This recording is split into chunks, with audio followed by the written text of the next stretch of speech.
Hello there, everybody. Thank you so much for stopping by for daily tarot predictions for September the 9th. What day is that going to be? Sunday, September the 9th. We are going to go ahead and get started with Aries. Thank you for the thumbs up already. I do appreciate that. Aries, what do we have showing up for you guys? Aries, what I'm seeing here is that you do have the Seven of Wands. The Seven of Wands is just telling me that you are setting up some kind of boundary between yourself and between somebody else.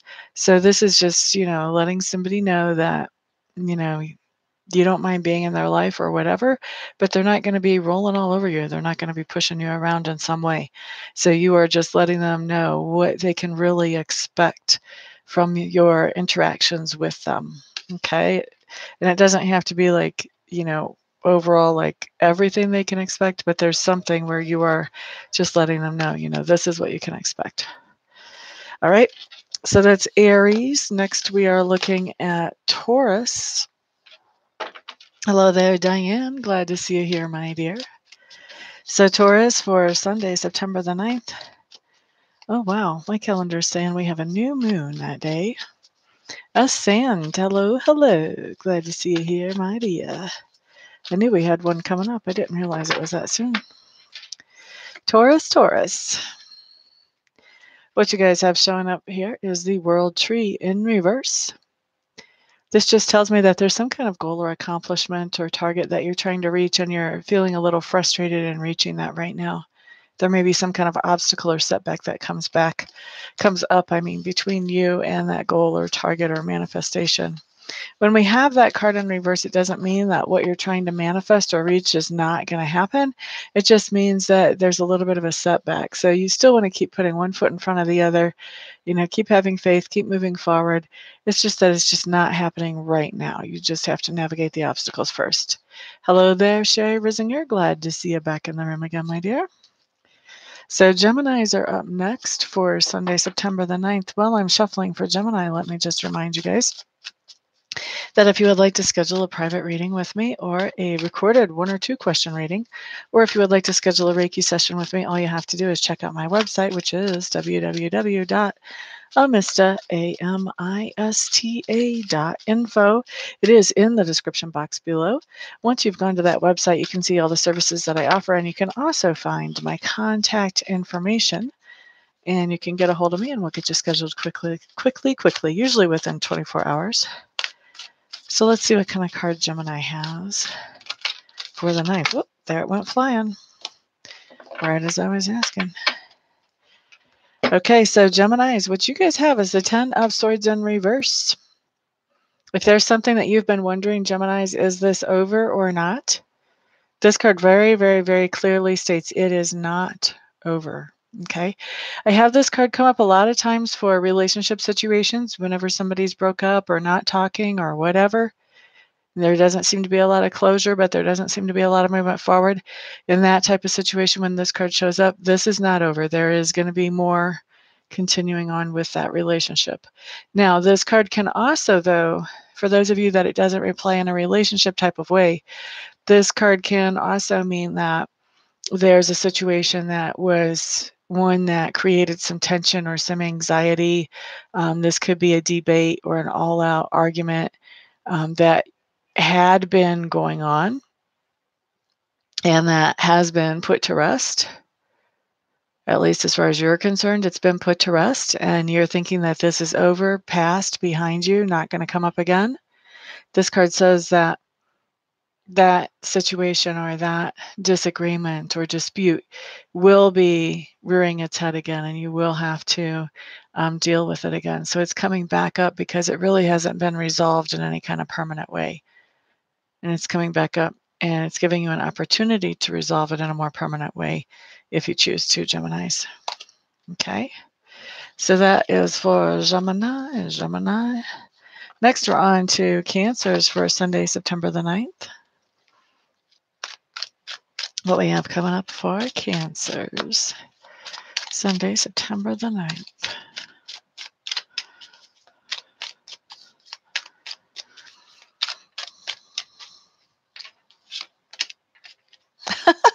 Oh my gosh, guys. Wow. Look at these two cards. Gemini and Cancer, you guys essentially got the same card pointed in the same direction. How trippy is that? So this could be, for those of you who are Geminis, it could be that whatever this is coming up that's old could be coming up from a Cancer or with a Cancer. Cancers, same thing. Whatever is coming up from the past, an old dispute or an old whatever, could be coming in because of a Gemini or from a Gemini. Okay. Interesting that you two are right next to each other on the zodiac and you have the same thing showing up. So Cancers, just to be more thorough about this interpretation, when you have the Ten of Swords, what's going on is either you may have a relationship situation that you thought was over or that you wondered if it was over. Now it's not over. Okay, there's going to be more to that. There's a continuation coming in here for that relationship. If this isn't a relationship situation, then this can very easily be speaking about an old dispute or an argument that had been put to rest or put to bed, that everybody had sort of dropped the subject.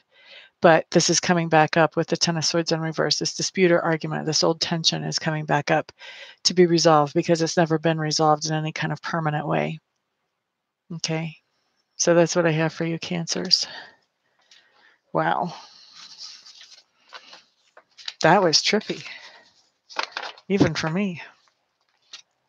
All right, let's look at Leo for Sunday, September the 9th.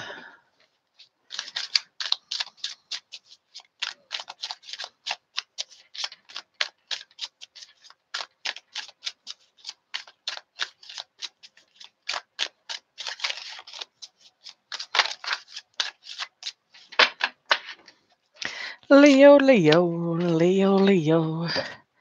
Okay, Leos, what you have is the Page of Cups in reverse. To me, what the Page of Cups in reverse means is that you are going to be expressing how you feel to somebody in your sphere of influence. You're going to be letting someone know how much you care about them, Leos, on Sunday. La, da, da, da. For some of you, this is your mother we're talking about.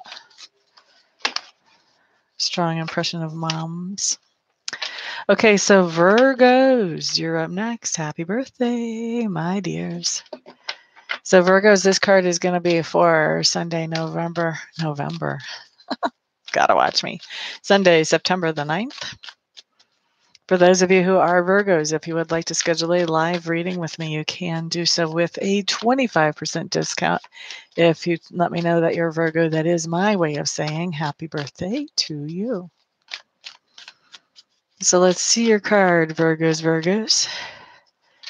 La da da da da da da da. Okay. Why is it the birthday people don't automatically get good cards? I would love it if the birthday people just got great cards for their whole birthday time. Anyway, Virgos, what you have showing up here are the Forest Lovers in reverse. Forest Lovers in reverse is just telling me that there's somebody that is significant in your life, whether it's in a business partnership or a romantic partnership or a friendship. There's somebody that's significant in your life that you're having a dispute with and you're having a hard time getting on the same page with this person and this person getting on the same page with you. Okay, so that's Virgos. Libra, you're up next for Sunday, September the 9th.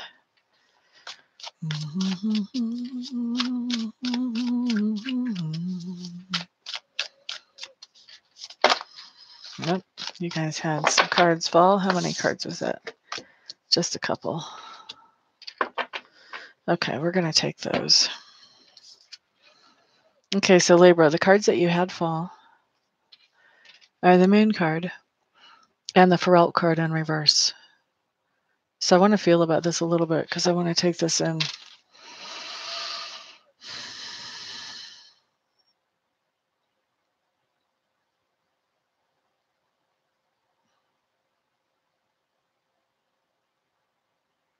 So Libras, this is really an interesting combination here. So the Moon card to me talks a lot about secrets, about truths that are just slightly beneath the surface. You kind of have the crab coming out of the water. You know, it's not really seen. Neither the dog nor the wolf are going to see that crab, even though he's just above the water. The water represents our subconscious minds. And so when we have the Moon card, we're really talking about there are some secrets that are like right under our noses, but for whatever reason, we can't quite put our fingers on what those secrets are. We can't quite get it. We know that not all the puzzle pieces around a situation fit, but we're not sure why. And we're just not putting all the pieces together to understand what's missing or what people haven't told us or what hasn't come to the surface yet. So when the moon card comes in right side up, this is talking about illusions, distortions of the truth. If you think about how you can see so easily in daylight and in sunlight, and then you think about how the moon casts shadows on something at nighttime when you're trying to walk by the moon, there's, shadows look different. Everything looks different. Everything is, there are some illusions created by those shadows. So with the moon card, it's all about those illusions. It's all about those things that are not at the conscious surface, that are kind of niggling at the subconscious. Okay. So to have that come up with this card is really interesting. Now, the Ferrelt is a card that whenever she's right side up, she's talking about healing. She is basically, if you look at this card, she's basically like an old world medicine woman. This may be somebody like a druid priestess or something. She's definitely an alchemist. She knows how to put things together and make things whole again. She knows how to heal the body. She knows how to heal the mind. She knows how to heal the spirit. Okay? And so when this card comes up, to me, this signifies some type of healing, whether it's a medical healing or whether it's an emotional healing, whatever that might be, then there's some healing coming in. However, we have this card in reverse. Now, reversals can mean different things to me. Sometimes it means a group healing, more than one person healing. But this time, what I'm really picking up is that there is some kind of obstacle to healing. There's a prevention of healing when it shows up in reverse. And then when you combine that with the moon card that came up with it, this tells me that there is something that is unknown to you Libras so far. Doesn't mean it'll stay unknown, but there's some kind of unknown fact or situation that is keeping you from healing and moving forward. For some of you, this is going to be some kind of medical thing that you just need to have your doctors look into a little bit more.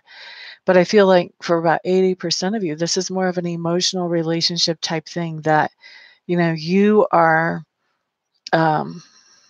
maybe something has happened in the relationship and it's degraded, and you are still hoping to revive it or to bring it back to the strength that it was at before. And as long as you're hoping for that, you're not able to heal from whatever has happened because you don't know what's happened. Okay, so there's a secret here that's keeping you from healing. And for most of you, this is more of an emotional healing. So I don't think the secret's going to stay a secret forever. It will come up eventually, and then that's going to allow you to heal. Once you actually understand what's been going on, then you're going to be able to get a grip on what's the real deal and be able to turn this experience around. Once this turns around and the truth comes out, then you're able to get healing around this situation. But for right now, the way the energy sits is exactly the opposite. There's some kind of mystery or illusion that is keeping you from moving forward and healing and making the progress that you need to make. Okay, so that's what we've got for you, Libras. Let's look next at Scorpio. Scorpio for Sunday, September the 9th. Let's see what comes up for you guys. Us guys, I should say.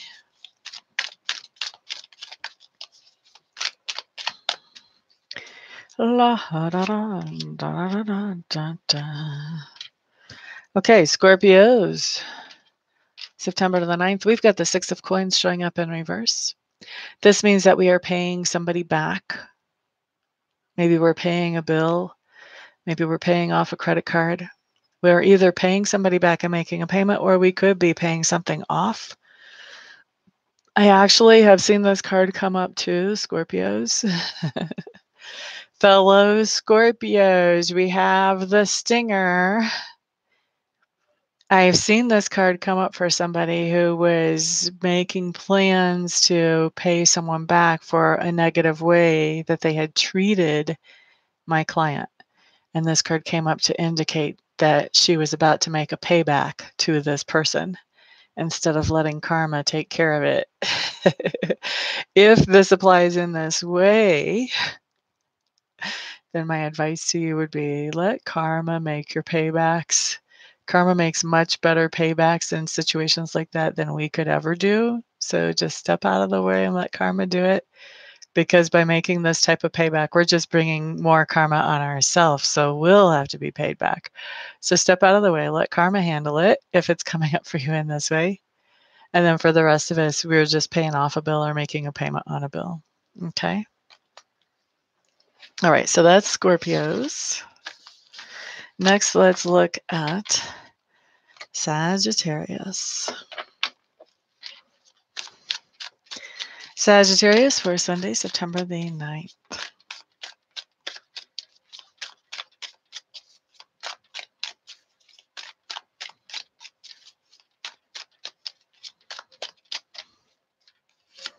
Sagittarius. Okay, you guys got the Ace of Swords. Now, for me, the Ace of Swords has to do with an epiphany or an understanding. All of a sudden, you really get this nugget of information that comes into your mind, and things start to click. All kinds of pieces from the puzzle start to fall together. So this nugget of information is not only helpful for one aspect of your life, but it really is beneficial in a lot of different aspects all over your life. So this is a really nice card. This is where things start to come together. You start to understand things at a deeper level than you've understood them before. Okay. So very good card for you, Sagittarius. Now, I am going to say, some people would say with the Ace of Swords that this is about cutting something away, not picking that up for this. Okay. What I'm picking that up here is an epiphany, a new understanding of something. And that can come in through meditation. That can come in through hearing a little child talk. That can come in a lot of different ways. But having a new understanding in something is what I'm picking up for you, Sagittarians, on Sunday. You're late for Virgo, my dear. Sorry. How are you doing? Are you still in the emergency room or did they look at you yet? Capricorn for Sunday, September the 9th. La, da, da, da, da. Right? It's an interesting one. Waiting for x-rays? Gotcha. All right, Capricorn. Sunday, September the 9th. You guys have the Kingfisher in reverse.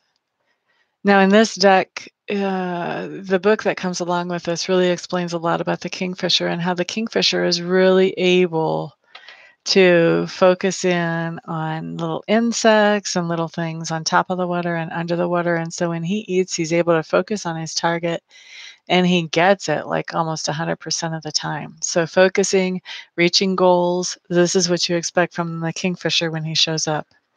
Now, when he's in reverse, he's a completely different animal. All right. So Kingfisher in reverse just means that you have somebody that you're interacting with on Sunday. Who is this? Capricorns. You're having somebody that you're interacting with on Sunday that has really scattered energy. And whatever goals they may have, they're having a hard time reaching those because their energy is so scattered. It's like they're probably trying to shoot for about 15 goals all at once. And we all know how that works out. You can do a little here, a little there, a little there, a little there, a little there, a little there, a little there, a little there, but you're never going to reach your goal. That's kind of what you're dealing with on Sunday, Capricorn, when you're interacting with this person. Okay?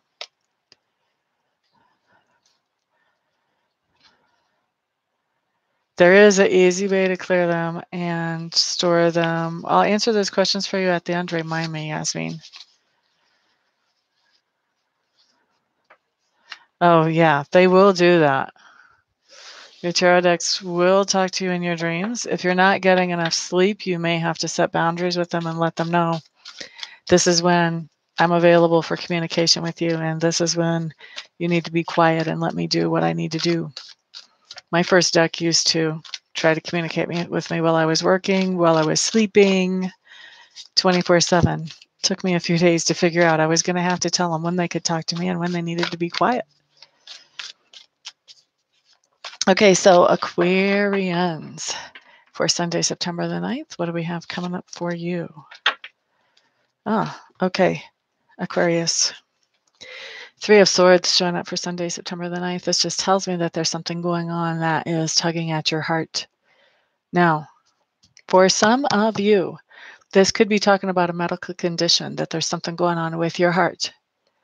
I have had this come up before. The very first time I ever had this come up, that it could possibly be a medical condition, somebody literally emailed me on the day that the card had showed up for and told me that they were having chest pains and wanted to know, should they go to the hospital? The answer is yes.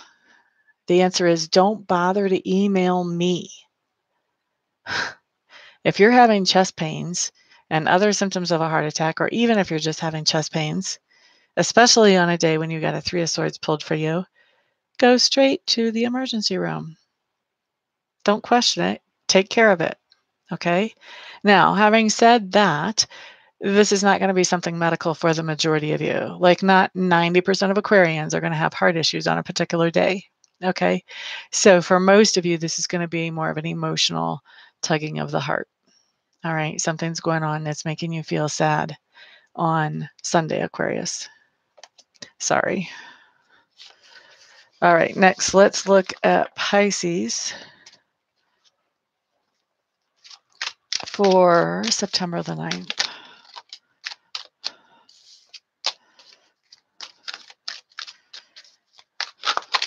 Gosh, you guys have cards falling all over the place. What are we going to take here? We'll take all three of these. I think you've got two situations, because I've got two stacks that fell. One that fell separately from the others, Pisces. So the first one that we're going to look at is just a really simple one. It's just one card, okay? So we're going to knock that out first, and then we'll interpret the next one. So the first thing that you have coming up is the Justice card, and the Justice card is telling me that somebody is making some kind of decision about you, and they're making it in a very fair way. Now, normally on a Sunday, this is not going to be a court thing that I'm aware of, but possibilities there maybe. This also could be, somebody in your family making a decision regarding you, or somebody at work making a decision regarding you, something like that. Okay. Now, the other two cards that fell for you, Pisces, I'm just going to show them to you. I'm not sure what they mean yet. I'll have to feel around. But you've got the Hierophant right side up, and you've got the Six of Cups in reverse. Oh.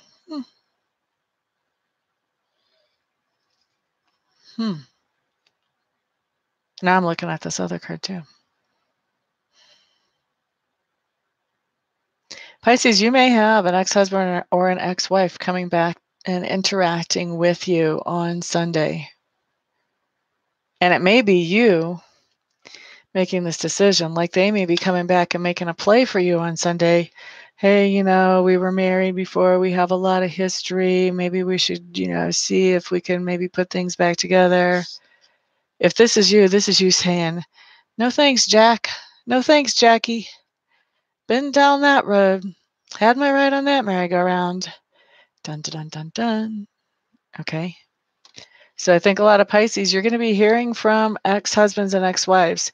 And I'm not saying exes in general, because the Hierophant is here. The Hierophant is a sign of heavy-duty commitment, possibly even ceremony. So that's why I'm not just saying exes, not like ex-lovers, not like ex-boyfriends, but ex-girlfriends. This is going to be somebody that you were heavily committed to. All right, you might have just been engaged to them, but for most of you, we're talking about ex-husbands or ex-wives making an appearance, maybe even making a play to come back into your life. And you saying, step off the curb, Jack or Jackie. That's not going to work anymore. Okay, so that's for you, Pisces. All right, so we've got everybody covered as far as signs. I do have some questions I want to handle here from Yasmin, and they're really great questions, actually. I should make videos on these. I might have already. I'm not sure. Anyway, so first of all, you didn't ask this, but I'm going to cover this because I think that you need to know it, Yasmin, and anybody else also who's getting ready to buy a new deck.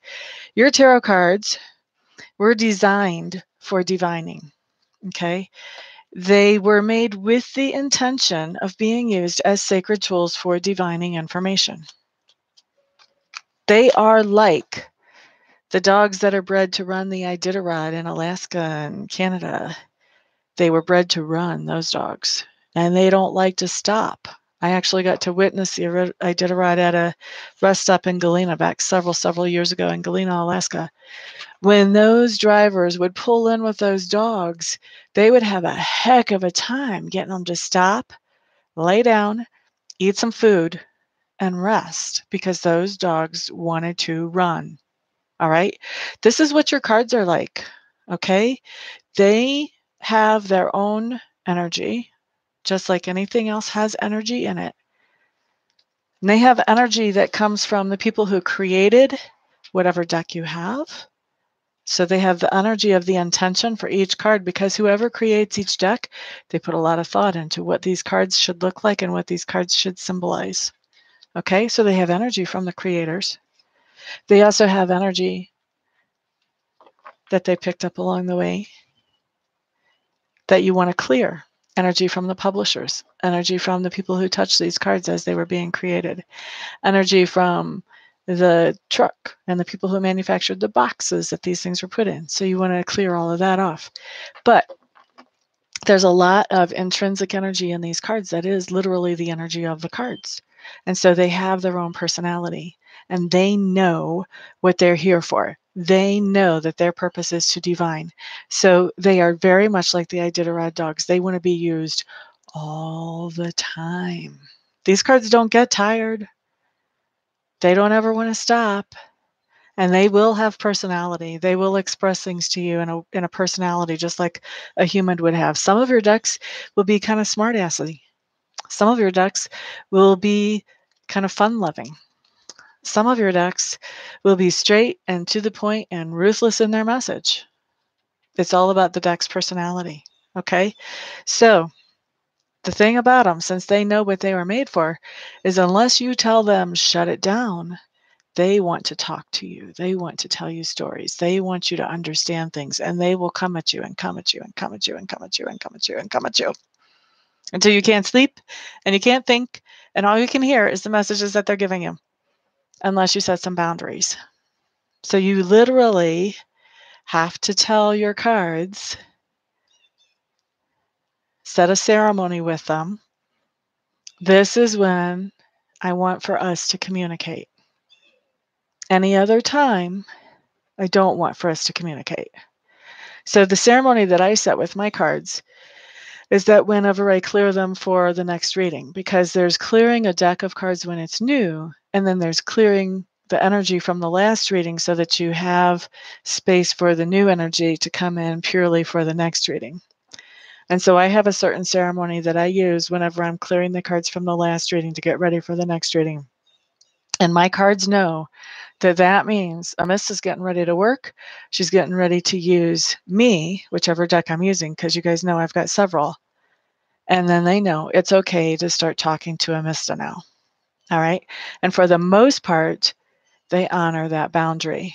Now, when I had my first deck and I was setting those first boundaries, that first deck really pushed that boundary a lot. And I had to enforce and enforce and enforce. No, I'm at work. We're not talking now. And you just mentally let them know they can hear your thoughts. I know this may sound crazy to those of you who have never had cards. All I can say is get a deck and see what happens. All right. So you have to really let them know, and you have to be firm about it. You can't be wishy-washy about it. And then what I did, because I have several decks, is once I got my first deck broken and trained to how I wanted them to operate with me, I gave them instructions to train every new deck that I brought into the house. And so that way I don't have to go through resetting the boundaries every time with every new deck. The grandpa deck tells the rest of the decks, this is the way it is when you work with Amista. This is your home here. This is how it works here. Okay. So that's the first thing that I wanted to talk about, even though you didn't ask about it. It's important to know. Yeah, they definitely have to take a chill pill. Hello there, Ilsa. Everything is going well. We're actually answering some tarot questions for somebody here. You'll remember most of it. So then let's go back to actually what your questions were. Okay. Clearing and storing. That's actually two questions. So storage of tarot decks. There's a traditional way to store your tarot decks. Your tarot decks generally like to be stored in something that is natural. So you're looking at cotton, you're looking at silk, you're looking at wood. Okay, so you can get like a wooden box that has a natural finish to it. If you get a piece of cotton or a piece of silk, and a lot of times your decks will tell you what they like. Like my decks have always told me which kind of wrappers that they like. I have some that go in boxes. I have some that have bandanas for wrappers. I've got one that has a tie-dye piece of square fabric for a wrapper. It might have originally been intended to be a napkin. I'm not sure, but they will tell you. I have one that she likes a silk scarf for a wrapper. So I've got a silk scarf for her. So they're going to want something that is natural. So you're not going to be wanting to wrap them in some kind of metallic-y type fabric or spandex or lycra, something like that. You don't want something like that because they're not going to be happy with that. It doesn't allow them to breathe because they need to be protected, but they also want to be aware of what's going on around, and they're picking up and reading energy all the time. They don't ever stop, even if they're not talking to us. And then also they get to talk to each other. So anyway, that's what you have as far as wrapper. Expect your decks to help you find the perfect wrapper for each one of them individually. Okay. Let's see. So, and you always want to store them in that wrapper and carry them in that wrapper as well if you're transporting them. You didn't know what you were getting into when you bought your first deck, did you? So now the other thing, what did you say? Clear. Easy way to clear the deck. So what you're talking about when you have a new deck, you're clearing off all the energy that came from the publisher, that came from the trucking company and the driver and the truck and the boxes that the cards came in and all of that. You want all of that energy gone because what you want on your cards is your cards' energy, the intrinsic energy of the cards, and you want them to be able to interact well with your energy. So I'm going to tell you two things, not only how to clear your cards, but also how to connect with your cards, okay? Because connection is really important. First of all, when you have cards that are not cleared and they're not connected to you, they can talk and they can give you messages, but it's going to be a little bit harder to understand what those messages are because they're not purely their own energy. They've got a lot of other stuff going around. So they've kind of got scattered energy, just kind of like people do. So it's hard for them to bring through a message in a direct, concise way. And then if they're not connected to you, then they don't really know what clicks for you and what doesn't click for you. So understanding their messages can also be a challenge. So they're giving you one scattered energy, scattered messages, and also they don't know how to give you the messages in a way that you can understand so easily. So you're going to want to do both. You're going to want to clear and you're also going to want to connect. I like to play as this process goes along. So I have a 3-day clearing process, and then I have a 3-day connection process. So each morning I will take the deck and I will just draw a card or 2 or 3 for the day and see how we're doing. See if I can understand what they're trying to say to me. And I'll do the same thing each day. And you should notice each day that it's a little bit easier to read those cards. By the way, thank you for all the thumbs ups you guys have given me. I appreciate that. So as you're reading those each day, it should get easier and easier and easier. If it's not getting easier and easier and easier, that deck is probably not for you.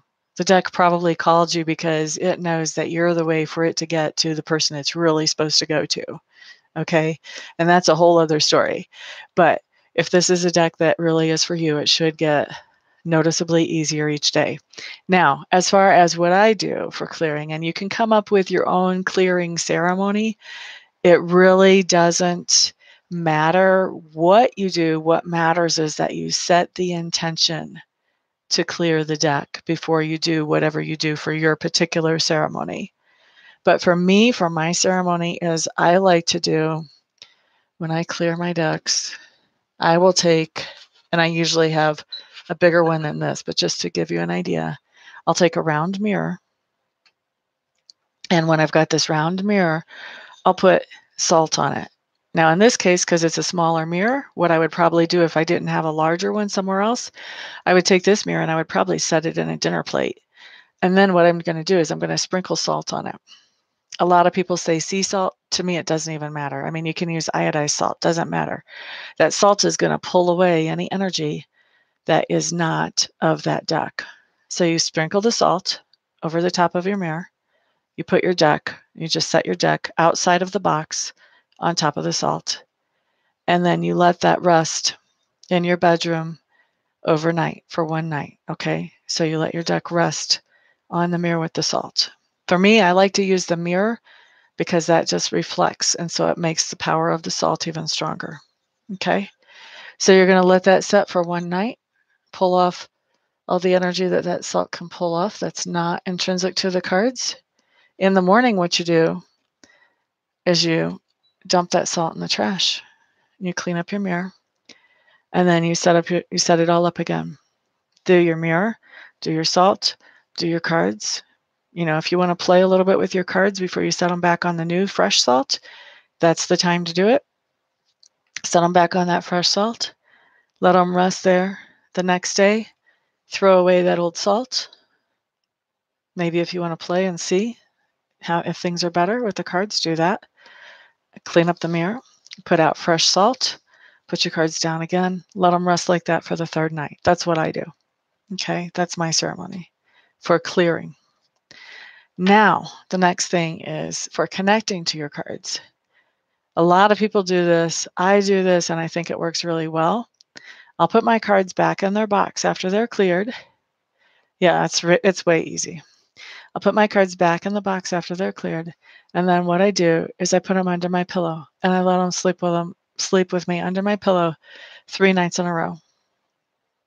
And that just gives them a chance to be right in my energy, because if you know anything about auras, an aura goes out from you about as far as your hands do in every single direction.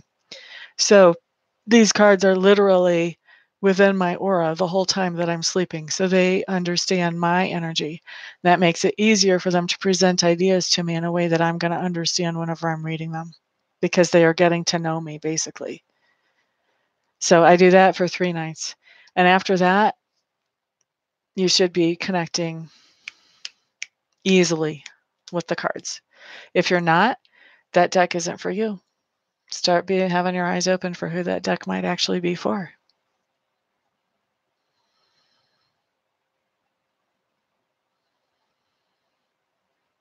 Right? I wouldn't really have them sleep with you until they've been cleared. I would not recommend that.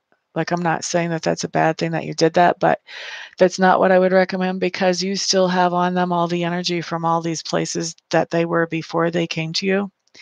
And so you're letting all of that energy into your aura as they're sleeping with you. You don't really want to do that. You want to clear them first, then let them sleep with you. That's the order to do that in. And I just lost my chat, so let me open up the back office and make sure you don't have any more questions before I take off here.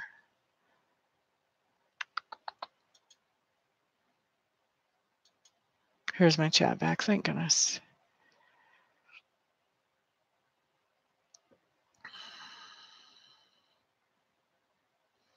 Yep. All right, so I think that should answer your questions plus some. Thank you so much, everybody, for being here and for keeping me on my toes. I really do appreciate you guys.